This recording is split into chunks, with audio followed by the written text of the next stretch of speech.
আসসালামু আলাইকুম।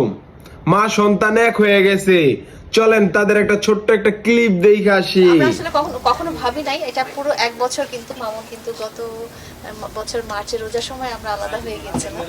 সো আমরা আবার এক বছর পরে আমরা কিন্তু আবার দুজন মামুনের রমজান মাসে কারো পরিবর্তন দেখা মুখ খারাপ কইরা গালি দিবেন না।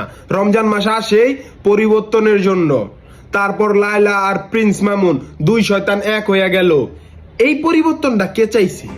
ভালো আসেন, শয়তান ছুটিতে থাকায় যখন পরিবেশটা একটু ঠান্ডা হইছে, এইটা দেখা শয়তানের দুই ভক্তবিন্দু তাদের সম্পর্ক পাকাপোক্ত কইরা আবার আইছে সেলুন সংবাদ সম্মেলনে মানুষে জানাইতে আমরা মরি নাই, শয়তান আগেরটাই শুধু বেশ পাল্টাইছে। পরিবর্তন হইব এটা স্বাভাবিক, কিন্তু এটা কোন পরিবর্তন?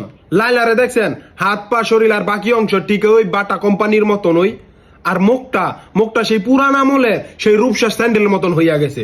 রূপসা স্যান্ডেল চিনছেন? ওই যে পুরা বডি সাদা আর বেলটা খালি নীল, হ্যাঁ ওই যে ওইটাই। সারা জীবন শুনলাম যে নাইরা বেলতলা একবারই যায়, তুই আবার কেমনে গেলি সিঙ্গারার ঘরে সিঙ্গারা, শালা বাগিস আলুর চপ, হালার ঘরে হালা তো কি মুখ নাকি পুটকি? খেলার নাম বাবাজি, খাইয়া কোটের মামলা, আবার হইলি বুড়া বেডির কামলা, মা বয়সী বউ নিয়ে এবার সামলা।